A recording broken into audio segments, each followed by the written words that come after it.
안녕하세요. 안녕하세요. 이번에 예배당에 나와서 이렇게 함께 예배드리고 말씀을 교제할 수 있게 하신 주님께 감사드립니다. 요즘 계속해서 저희들이 이 코로나의 상황 속에서 경제라든지 사회가 어려워하고 교회에 대해서도 여러 말을 드리고 있는 그런 상황이 있습니다. 그러나 주님께서 저희들을 이렇게 만찬을 중심으로 불러주셔서 주님을 찬양케 하고 또 함께 말씀을 들으면서 주님의 뜻을 나누는 이 귀한 시간을 주신 것을 감사해 드립니다. 오늘 성도님들과 함께 제가 좀 교제하고자 하는 것은 히브리서 6장 1절 2절에 나타난 말씀입니다. 네, 히브리서 6장 1절 2절을 찾으셨죠? 히브리서 6장 1절 2절을 공독하겠습니다.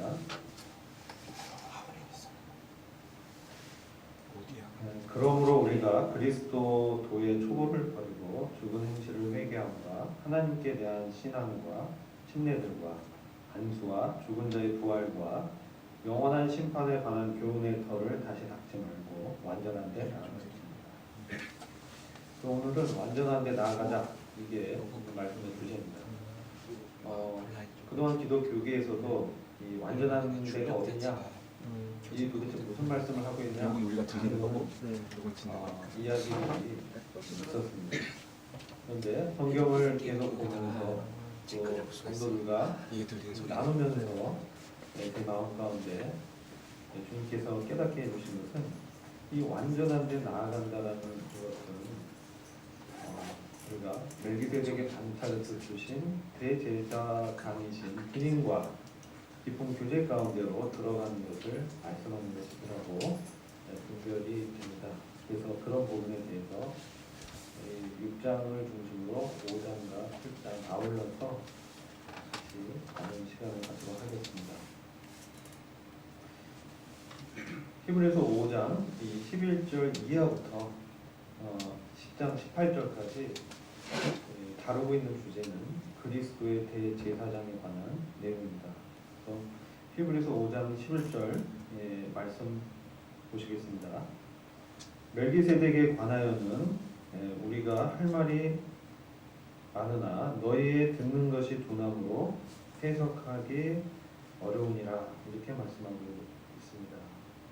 그리고 그 12절 13절 말씀을 계속 읽어보면 때가 오려므로 너희가 마땅히 선생이 될 터인데 너희가 다시 하나님의 말씀의 초보가 무엇인지 누구에게 가르침을 받아야 할 것이니 저 지나 먹고 단단한 식물을 못 먹을 자가 되었도다.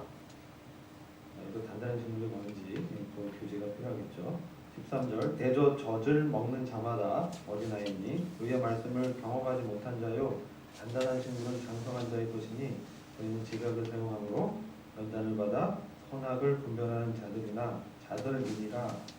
이러면서 그러므로 완전한 데 나아갈지니라, 이렇게 연결이 되는 것이죠. 그래서 지금 이 히브리 교회가 처한 유대인들 중에 기독교로 개종한 이 그리스도인들이 직면한 이 영적인 위기 가운데서 주님께서는 사도를 통해서 이 멜기세덱의 반차를 쫓는 주님의 대제사장에 관한 말씀을 증거해 주심으로써 이 영적 위기를 극복하고 영적 성숙으로 들어갈 것을 말씀하는 것입니다. 멜기세덱에 관해서는 우리가 할 말이 많다라고 지금 말씀하고 있죠. 창세기 보면 이 아브라함이 이 전투에서 승리하고 돌아오는 길에 살렘 왕이요 평강의 왕이신 왕으로 이제 그 소개되고 있는 멜기세덱을 만나게 됩니다. 그러니까 아브라함이 그가 범상치 않는 왕이요 제사장임을 직감하고 그에게 자기가 전쟁에서 얻은 전리품의 10분의 1을 드리게 됩니다. 이게 이제 11조의 어떤 표시가 되겠죠. 그 드리고 나서 멜기세덱은 그 아브라함을 축복을 합니다. 이게 이제 구약에 증거된 멜기세덱에 관한 이야기인데 이 이야기에 대해서 우리가 할 말이 많다 이렇게 말씀하고 있으니까 참 이에 관한 이 말씀이 참 중요하구나 이것을 우리가 알 수 있죠. 근데 문제가 있어요. 근데 할 말은 많은데 너희의 듣는 것이 두나무로 해석하기는 어려운 상황에 있다. 그러고 나서 이 히브리 기자가 쭉 10장 18절까지 이 부분을 상세하게 말씀하는 거예요. 멜기세덱에 대해서. 그러니까 이게 얼마나 중요한 주제입니까? 그래서 히브리서의 핵심이 이 안에 이제 담겨 있는 거죠. 그래서 그럼 멜기세덱에 관해서는 왜 듣는 것이 둔할까? 왜 이 듣는 것이 둔해졌을까? 이것을 이제 저희들이 원인을 알아야 대책을 세울 수 있잖아요. 그래서 이제 원인에 대해서 먼저 좀 나누고 그 다음에 그 대책이 무엇인가 이것을 나누면 시간이 될 것 같아요. 지금 12절 5장 12절입니다. 때가 오래므로 너희가 마땅히 선생이 될 터인데 지금 히브리 성도들은 믿은 지 오래된 분들이에요.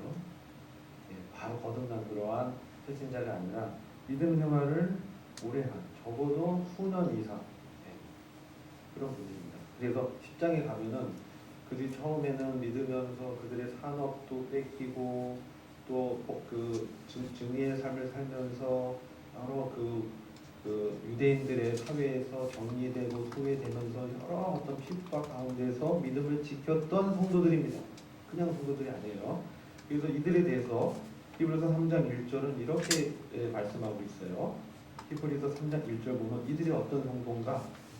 그러면 제가 읽어볼게요. 히브리서 3장 1절을 보시면 그러므로 함께 하늘의 부르심을 입은 거룩한 형제들아.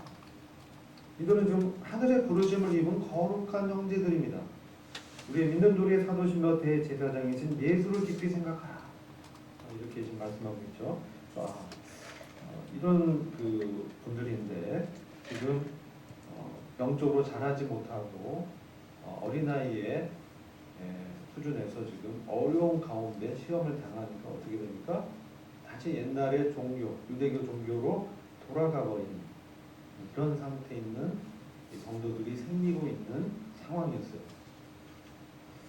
오늘날도 우리가 믿음을 고백하면서 성령으로 거듭나서 신앙생활을 하는데 이 세상에 섞여 살다 보니까 세속화 되기도 되고 모임에 자주 못 나오게 되기도 하면서 신앙이 식어지고 또 옛날처럼 우리 어떻습니까? 사회가 어렵고 힘들고 가난한 그런 것이 아니잖아요. 부유하고 물질 풍요하고 우리 지금 한국 사회를 말씀드리는 거예요. 지금 4차 산업시대 이렇게 되면서 산업이 보다 발전하면서 이제 하나님께 기도하고 간절히 찾지 않아도 먹고 입고 살 수 있는 정도가 돼버린 사회가 됐습니다. 이것은 요한계시록 3장의 라오디게아 교회 영적인 상황을 이제 저희들이 보게 되죠. 어떻습니까? 그들은 물질로 풍요했지만 하나님이 보실 때 그들은 영적으로는 가난했다라고 말씀하고 있어요. 가난과 핍절한 상태에 있는 영적으로 참으로 연약한 수준에 있는 상태라는 것이죠. 그럴 때 어떻게 됩니까? 이제 주님께 나아가고 주님과 성령으로 교제하고 주님을 간절히 찾지 않아도 살 수가 있으니까 어떻게 돼요? 그냥 습관화된 종교의 테두리 안에 그냥 예배드리고 기도하고 또 일상생활에 나아가는 대부분의 일상의 생활 속에서는 그냥 세상에 섞여서 살아가버리는 그래서 신앙의 어떤 이 저항력이라든지 요즘 그 코로나의 그 면역 항원 항체 이거 백신 개발하려고 애쓰고 있잖아요. 이 세상의 세태에 이 공격에 사단의 그러한 미혹에 쉽게 이리저리 그냥 요동치면서 강교한 술책에 속아 넘어가 버리는 그런 영적인 위기 가운데 있는 것이죠. 그럼 어떻게 됩니까? 종교로 이렇게 숨어버리는 그래도 생활은 됩니다. 하나님 찾지 않는 그러한 위기가 지금 저희들이 직면한 동일한 위기가 아니겠는가 이렇게 분별이 되는 것입니다. 근데 이 5장에 이제 11절, 12절 보면 왜 듣는 것이 둔해졌을까? 그것은 듣지 않아도 살만하기 때문에 뭐 이렇게 말씀을 할 수도 있겠죠. 그런데 지금 이 히브리 교회가 처한 영적인 위기는요, 이 고린도 교회가 처한 영적인 위기와는 사뭇 다릅니다.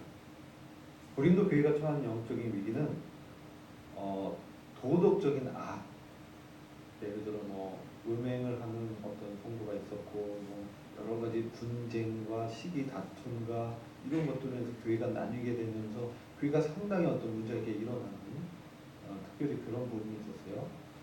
그런데 이 히브리 교회에서는 그런 부분이라기보다는 시험 가운데서 이 영적인 도전이 들어온 것입니다. 그것은 바로 교리적인 악이 교회에 들어온 것이죠. 어떤 것이냐? 그것은 이제 우리가 구원받았고 죄사함 얻었으니 이제 여기서 안주해도 된다. 그래서 자유롭게 이제 죄를 지었고 방임해도 우리는 이미 구원받았으니까 상관이 없다.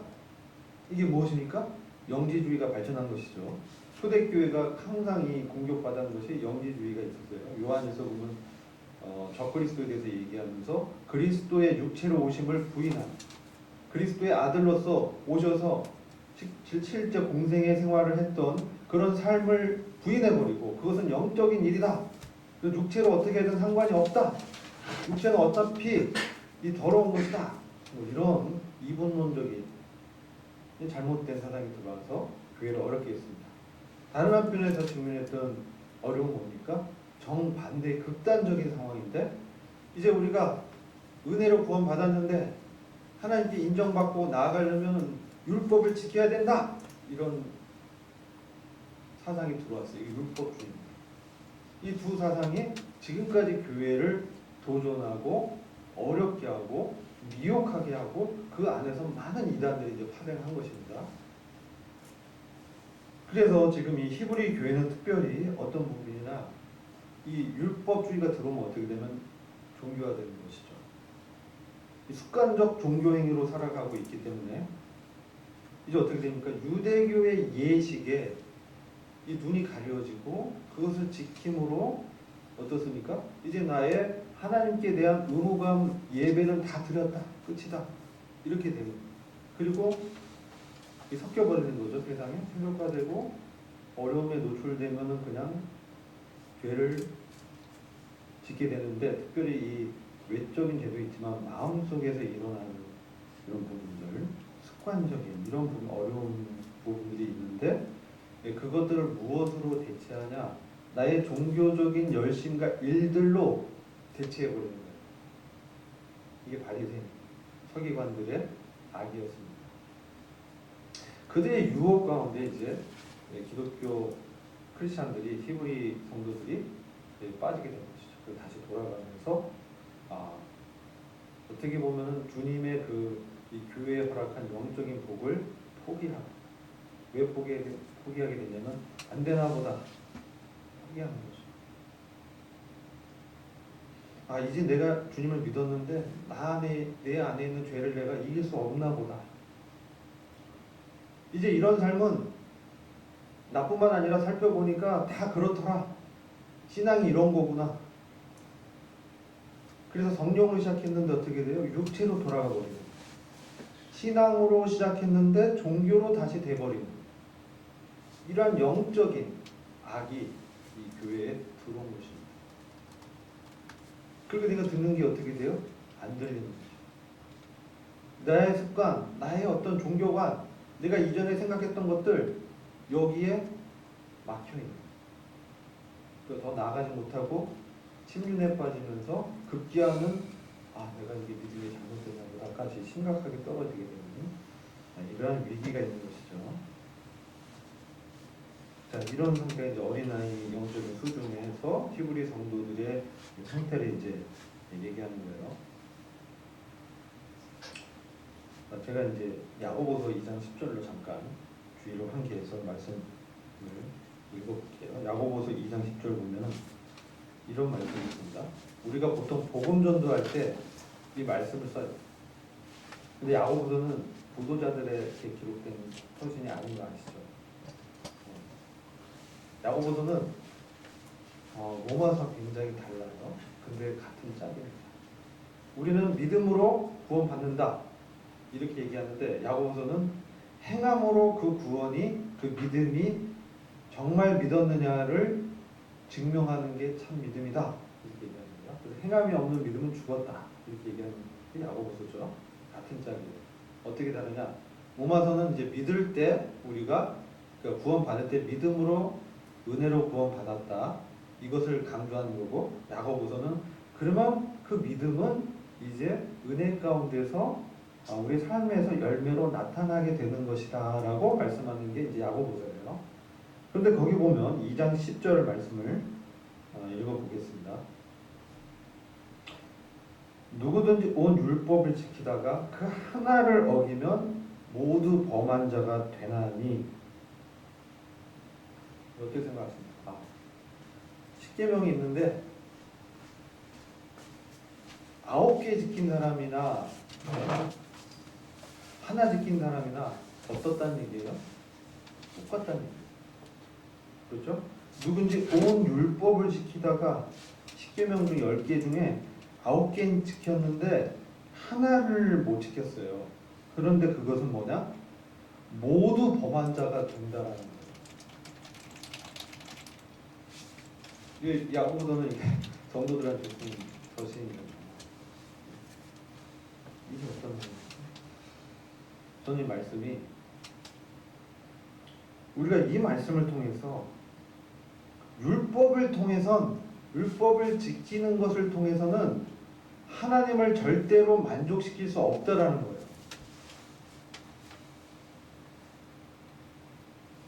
왜냐? 하나님의 관점은 하나를 어긴 사람이나 10개 다 어긴 사람이나 똑같이 하나님께 대적한 것으로 율법의 관점이 있기 때문에 그 조문을 지키는 그 수양과는 관계없이 하나라도 어겨도 하나님의 기준에는 못 미친다는 것입니다. 이게 율법입니다. 그리고 그것은 하나님의 거룩의 기준을 제시하고 있어요. 그럼 잘 보세요. 그런데 여러분, 바리새인들과 서기관들과 유대인들이 얼마나 그 하나님께 대해 열심히 있던 사람들이에요? 그때 무엇이 문제였나요? 그들은 이런 잣대로 신앙을 판단하고 그들의 그 수준을 판단해서 그것을 통해서 하나님께 나아가서 의롭다 인정을 받으려 했다는 거예요. 그렇죠? 그러니까 다 못 지켰다 말할 것도 없잖아요. 10개다 이방인들이다. 율법과 상관없는 이방인들이 있어요. 유대인들 그들을 뭐라고 했냐? 도구라고 했어요. 도구. 네. 해석은 안 할게요. 도구가 뭔지 아시죠? 그렇게 취급했어요. 이방인. 그리고 그 중에 몇 개 지키고 그래서 우리가 복음서 보면 바리새인이 그 회당에서 기도할 때 뭐라고 합니까? 나는 금식을 며칠을 했고 11조를 어떻게 드렸고 자기 한 일을 막 자랑합니다. 그런데 세리는 어땠어요? 감히 회당 문에 들어오지 못하고 문 저쪽 문에 이제 들어오지 못했어요. 감히 하나님 앞에 서지 못했어요. 하나님, 저는 죄인입니다. 긍휼히 여겨주십시오. 그 기도 드렸어요. 근데 누가 의롭다 인정을 받았어요? 세리가. 근데 이것을 우리는 구원 받을 때만 이걸 적용해요. 야고보서는 구원 받은 성도 대상 아니라고 그랬죠. 이 말씀 왜 했냐? 믿음의 행위가 어떻게 나타나야 되냐? 하나님의 기준은 그 의의 기준은 변함이 없다는 거예요. 의의 기준은 하나님 앞에서 내가 말씀을 하나 지켰다, 하나 어겼다, 9개 지켰다, 10개 지켰다, 이게 문제가 안 되는 거예요. 그러니까 이 말은 뭐냐면 내가 하나님 앞에서 어떤 것을 의로 들고 나가느냐가 중요하지, 말씀을 몇 개 지켰다, 어겼다, 내가 주일 성수했다, 헌금 얼마 했다, 이게 중요하지 않다는 거예요. 하나님이 그를 의롭다고 하는 것입니다. 이 말씀 왜 드리냐? 그것은 지금 히브리서 5장에 보면 13절 보시면 대저 이제 의의 말씀을 경험하지 못한 이 어린아이의 신앙을 얘기하는 거죠. 의의 말씀을 경험하지 못했다라는 거예요. 근데 단단한 식물은 장성한 자의 것이니 저희는 지각을 사용함으로 연단을 받아 선악을 분별하는 자들이니라. 이 선악은 도덕적으로 선하다 악을 얘기하는 게 아니겠죠. 도덕적으로 음행하고 뭐 이런 건 절대적인 악이잖아요. 말할 필요도 없잖아요. 분별이 필요한 겁니까? 그냥 악이잖아요. 이것은 영적인 선악을 분별하는 부분이에요.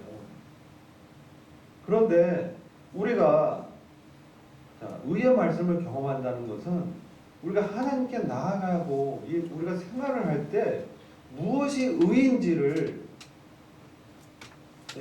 우리 삶 가운데서 무엇이 의인지를 경험적으로 이제 알게 된다는 것이죠. 의가 뭡니까? 이것은 이제 원어로 디카이오 시네라고 합니다. 디카이오 시네. 이건 무슨 말이냐면은 원어 사전을 보면 이렇게 설명하고 있어요. 한 죄인이 하나님께서 제공하신 은총을 받아들이는 그 믿음을 통해서 그 죄인의 주인이 되시는 하나님께 용납될 수 있는 상태. 좀 긴가요? 그러니까 우리가 믿음을 통해서 전 죄인이고 저를 받아주세요. 이래서 이들은 하나님이 제공한 그 은혜를 받아들이는 것밖에 없었어요. 믿음을 통해서. 그래서 그를 통해서 구원을 얻었다라는 것이 의라는 거예요. 그러면 이 의의 말씀을 경험한다는 건 뭐냐면 이게 이제 믿음의 성장에 관계되어 있다고 하는 것인데 지금 여기서 겨냥하고 있는 것은 우리가 생각하는 의는 어떤 말씀을 지켜서 도달하는 의가 아니라는 것을 말씀드립니다. 뭔가 지켜서 내가 그 하나님께 인정받아야지. 이러면 내가 잘 사는 거야. 이 정도는 내가 믿는 거야. 이게 아니라는 거예요. 왜? 하나님은 너가 몇 개 지켰냐? 몇 개 못 지켰냐? 그게 하나님 앞에서 의의 기준이 아니기 때문에 그렇습니다. 이것은 구원받은 이후에도 동일한 의의 그 정의예요. 그러니까 우리가 어떻게 살아야 됩니까? 여전히 하나님의 의를 의지하고 살 수밖에 없는 거죠.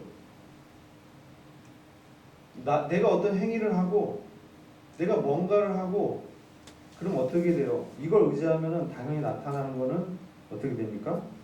위선자가 돼요. 막 내가 지켜서 뭔가 의롭게 되려고 했는데 안 되는 거죠. 그럼 어떻게 되면 죄를 짓고 회개하고 죄를 짓고 회개하고 이게 뭐 같아요? 네?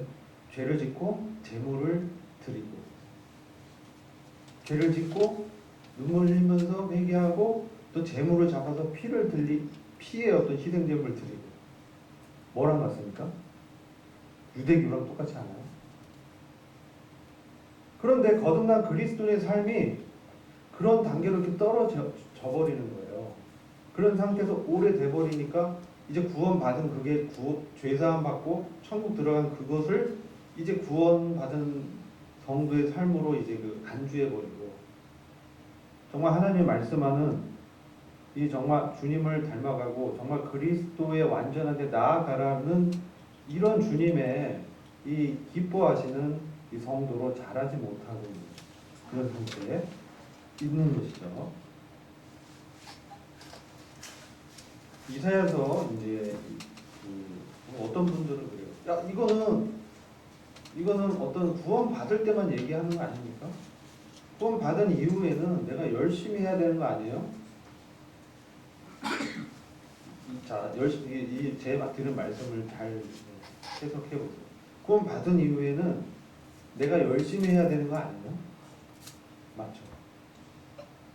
근데 열심히 하는 게 틀렸다고 얘기하는 게 아니에요. 무엇을 통해서 열심히 하는가? 여전히 나의 것을 의지하고 열심히 하는가?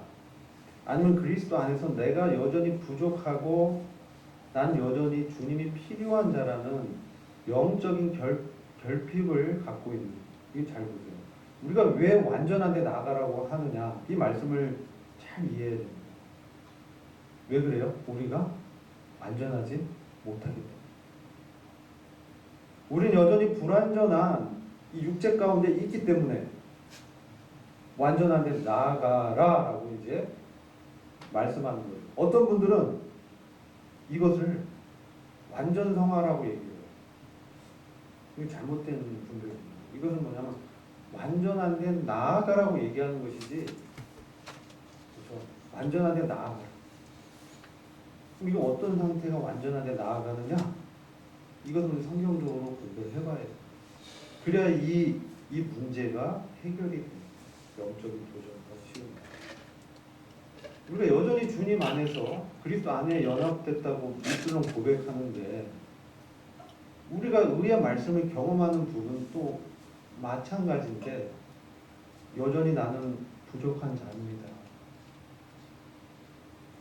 여기서 주님을 전적으로 의지해야만 되는데 이제 내가 구원받았으니까 내가 할 수 있다라고 생각하고 열심히 한다면 어떻게 되겠어요?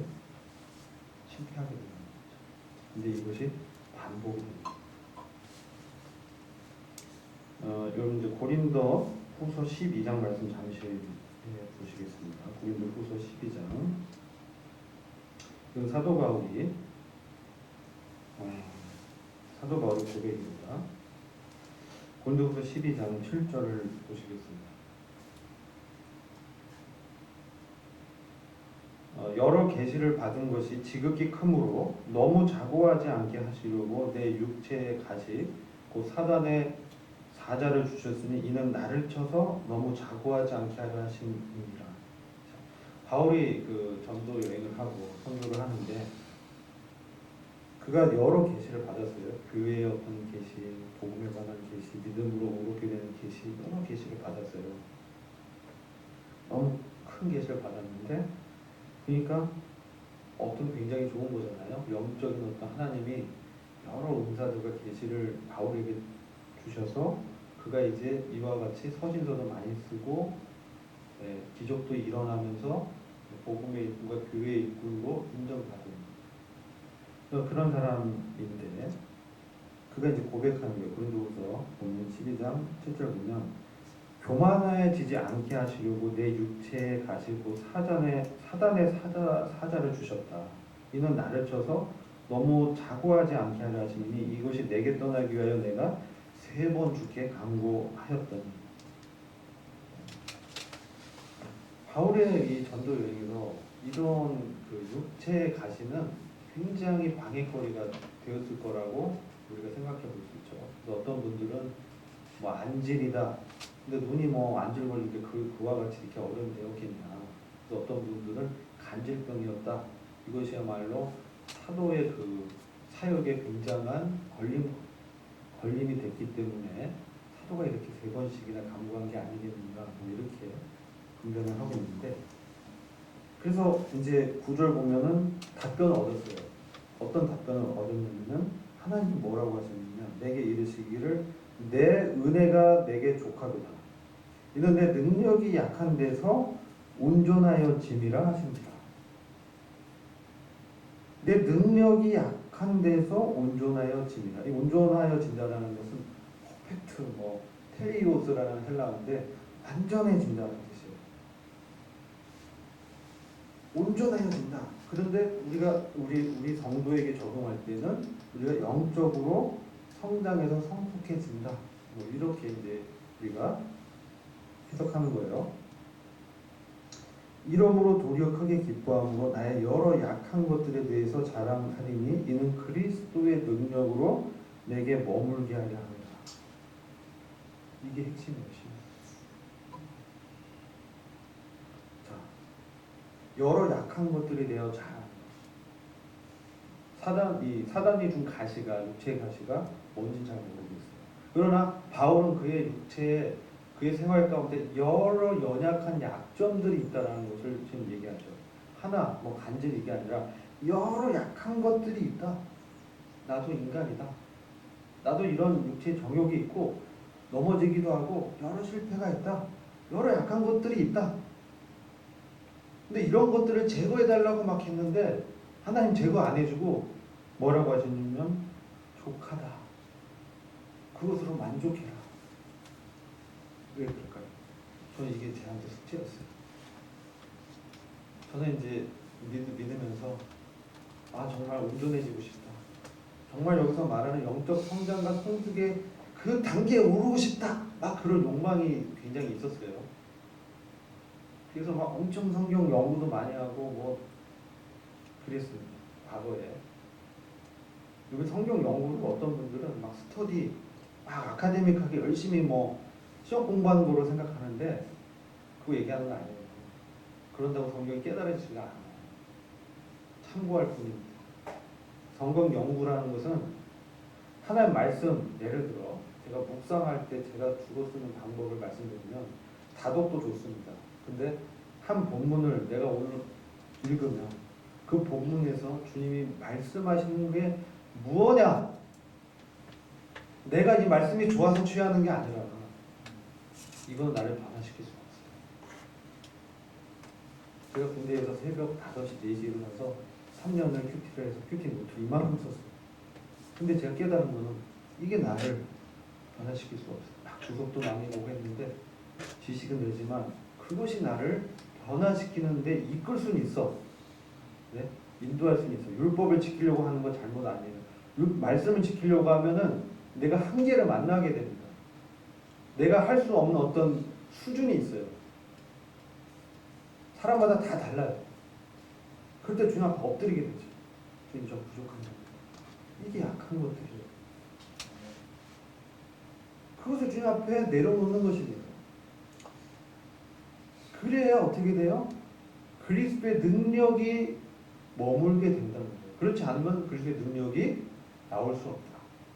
그리스도의 능력은 무엇입니까? 무궁한 생명의 능력으로 우리를 거듭나게 해서 하늘과 연결시켜 주신 바로 그 성령님이 우리 안에 계시잖아요. 근데 그 성령님께 시간 들이지 않고 내 생각대로 막 하는 거예요.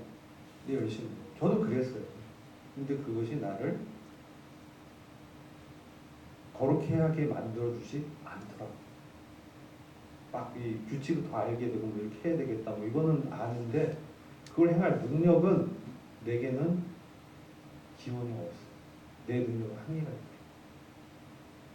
근데 하나님께서 이 부분을 이제 말씀하셨는데 깨달았어요.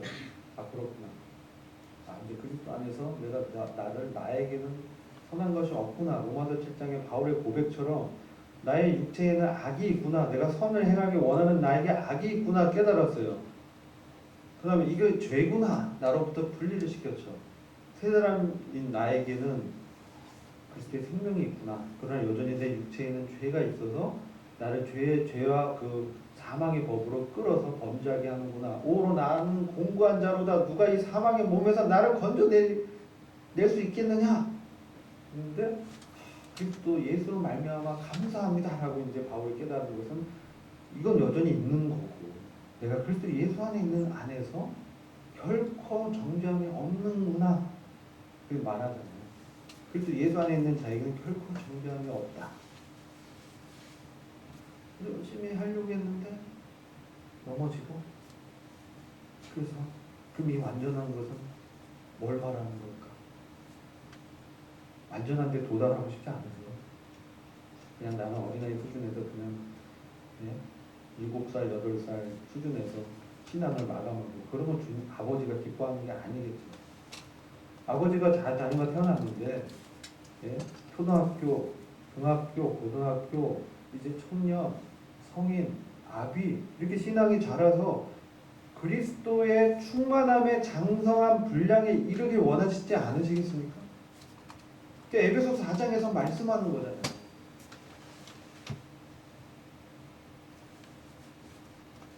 그래서 그리스도의 충만함에 장성한 분량이 더 바른 해석 같아요. 그리스도의 장성한 분량이 충만한 데 이른다 이 해석이 있는데 그것은 우리가 충만에 막 도달해야 된다 막 이런 뜻인데 현전으로 보면 그리스도의 충만하심이 우리한테 구원 받을 때부터 오거든요. 근데 그것이 이제 장성한 분량에 이른다는 거죠. 신앙이 성장하는 거죠. 이게 더 맞는 해석으로 분들. 그런데 이게 이제 바울처럼 그것을 떠나기를 열심히 구하고 열심히 이제 하려고 했는데 그가 하나님께 아버지께 구했는데도 안 됐다. 그러니까 뭐예요? 내가 부족한 것을, 내가 연약하다라는 것을 인정하는 것이 잘 되는 거예요. 완전한데 나가는 비결이에요. 내가 부족한 자구나. 나는 여전히 하나님이 구원받은 이후에도 여전히 하나님의 생명과 하나님의 능력과 하나님의 함께 하심이 없다면 나는 여전히 죄를 지을 수밖에 없는 그런 자구나. 이것을 인정하는 거예요. 내가 구원받았다고 내가 갑자기 거룩해지고 갑자기 내 죄를 아무것도 안 짓게 되고 아무런 그런 생각들이 안 나고 막 완전히 천사같이 되는 그게 아니라니까. 저는 그런 건 줄 알았어요. 그럼 뭐가 있는 줄 알았어요. 완전 성화를 꿈꾸는 사람들 그것을 이제 된다고 생각하는 것이죠. 완전한데 나아간다는 뜻은 빌립보서 3장에 그 바울의 고백을 말씀하는 것입니다. 빌립보서 3장을 보시겠습니다.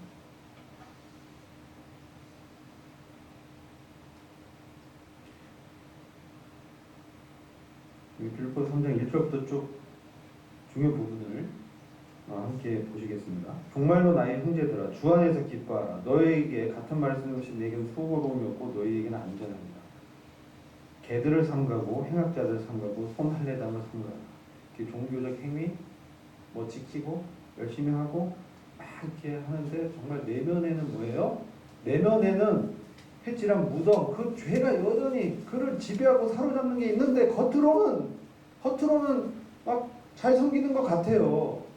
이게 손 할례당이에요. 그런 자들을 삼가라.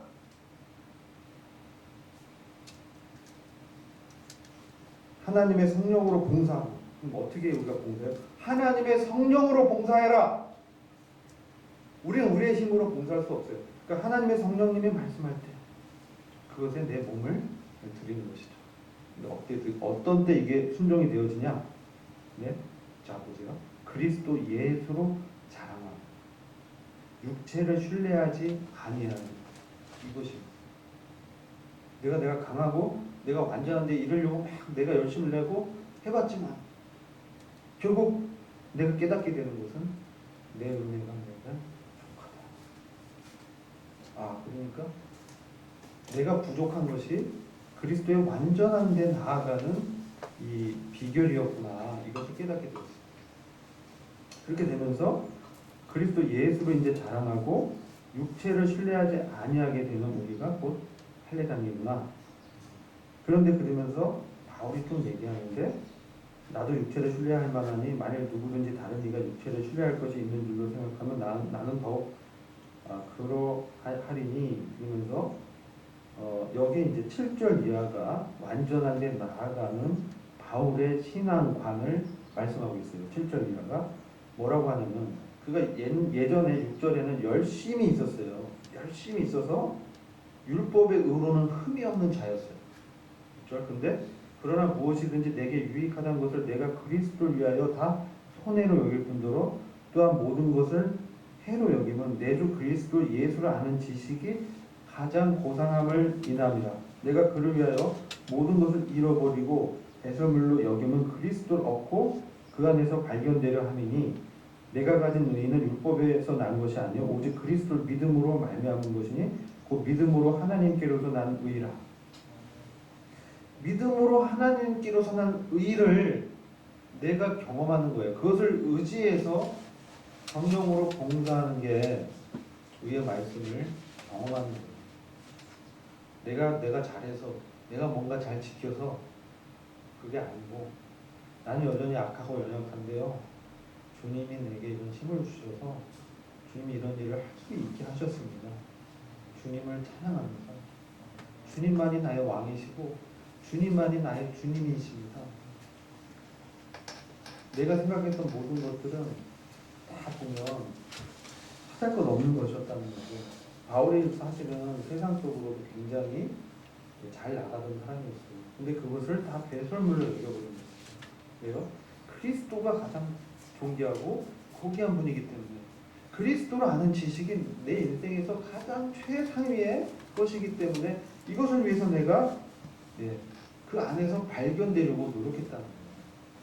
그런데 그가 이제 여기도 보면 그의 신앙에서 부활의 권능과 그의 고난에 참여함을 알려하여 그의 죽으심을 본받아 어찌하든지 죽은 자 가운데 부활에 이르려 하노니, 자, 그가 죽은 자 가운데서 부활에 이르려 한다고 했어요. 그러니까 바울은 이런 부활이 곧 온다고 생각한 사람이었어요. 주님의 재림이 있고 그가 몸의 구속을 입어서 바로 이제 주님 오실 날이 가까웠다. 이러한 신앙관이 이제 있었던 상황이었어요. 그래서 근데 아직까지 죽은 자의 부활은 12절 보면 이미 얻었다함도 아니요. 이미 그가 그러한 상태에 들어가서 온전해진 것은 아니다.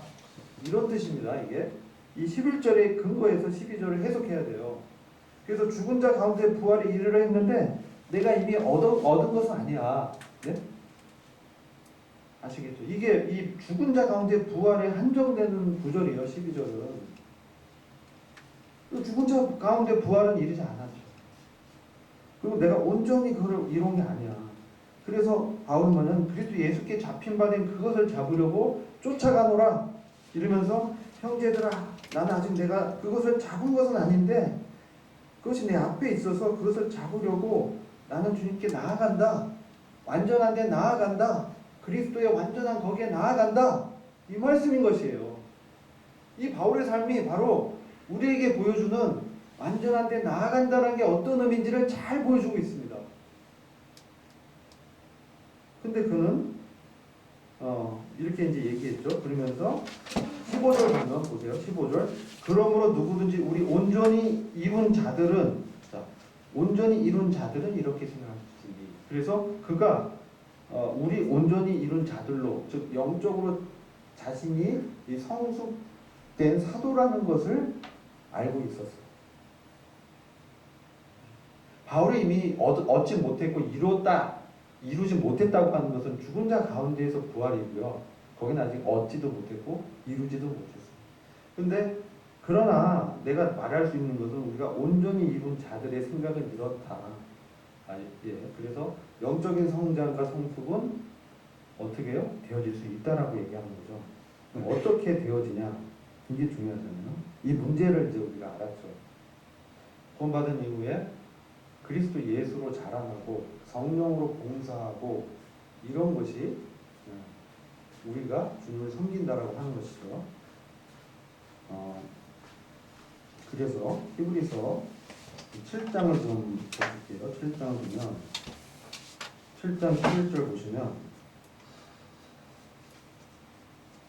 레위 계통의 제사 직분으로 말미암아 온전함을 얻을 수 있었으면 백성이 그 아래서 율법을 받았으니 어찌하여 아론의 반차를 쫓지 않고 멜기세덱의 반차를 쫓는 다른 특별한 한 제사장을 세울 필요가 있겠느냐? 15절. 멜기세덱과 같은 별다른 또 다른 특별한 한 제사장이 일어나는 것을 보니 더 분명하도다.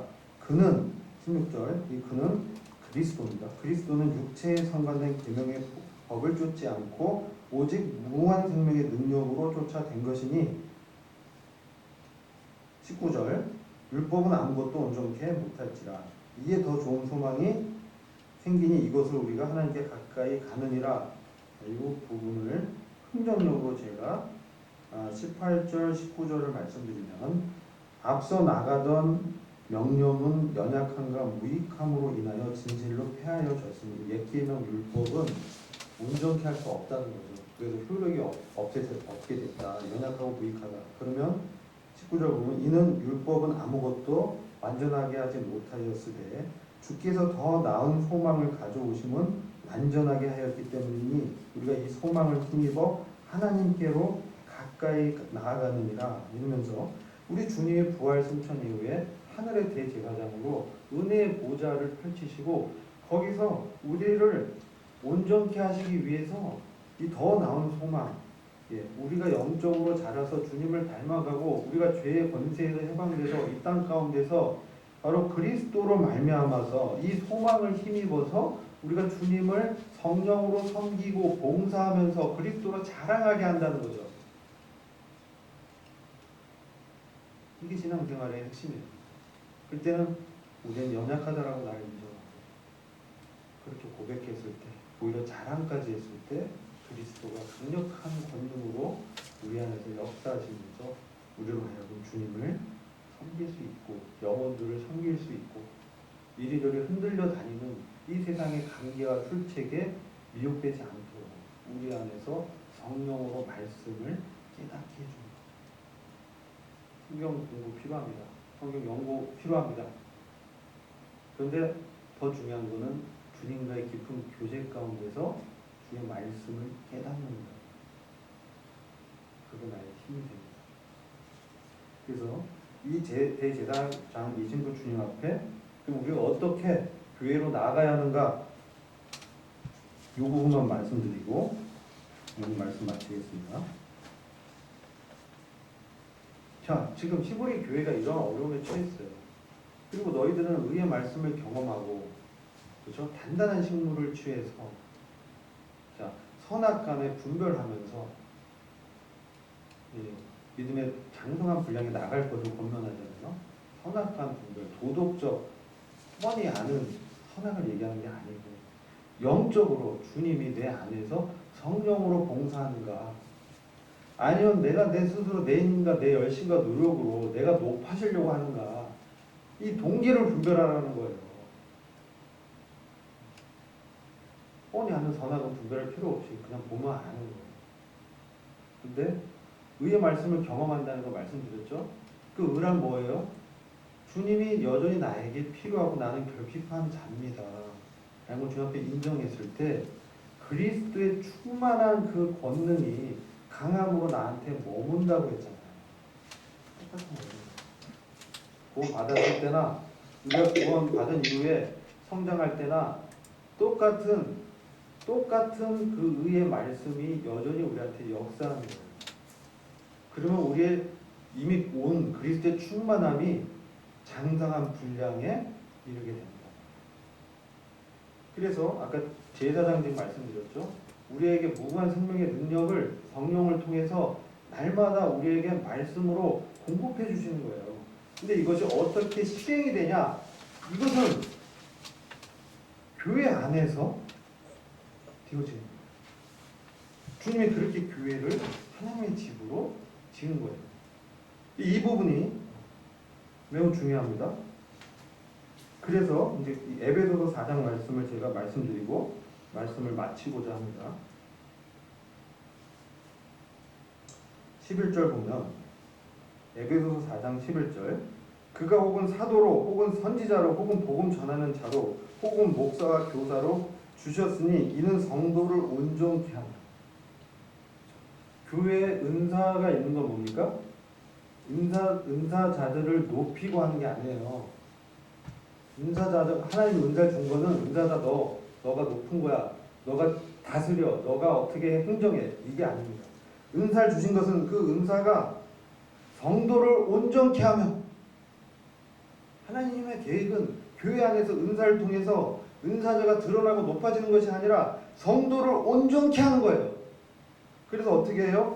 봉사의 일을 하게 하며, 이 봉사는 미니스트리입니다. 사역을 하게 하며 성도가 온전케 돼서 자라서 영적으로 자라서 힘을 얻어서 그 대제사장이신 그리스도와의 교제하는 성령으로 봉사하는 그 의의 말씀을 경험토록 하는 것을 잘 인도해서 그것을 경험하여서 힘을 얻어서 사역을 하게 하며, 이런 뜻이에요. 그래서 그리스도의 몸을 세우게 하려 합니다. 이게 하나님이 교회에서 보고자 하는 영광입니다. 이로써 우리가 다 믿음과 하나님의 아들 아는 지식에서 하나가 되어, 하나님을 아는 지식에서 하나가 되어야 돼요.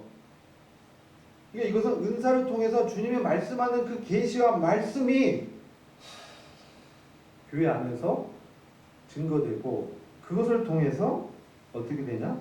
하나가 되어 하나의 뜻을 갖게 되는 것이죠. 완전한 성장한 사람을 이루고 그리스도의 충만하심에 장성한 분량에까지 이르르니 그 몸된 교회가 어떤 사람만 뛰어나고 막 그게 아니라 성도들 모두가 각각 받은 은사와 재능을 또 주님이 주신 달란트를 통해서 사역을 하게 해서 그리스도의 충만하심에 장성한 분량에 이르는 것, 이것이 교회에 주시는 하나님의 영광입니다. 이것을 얘기하는 거예요.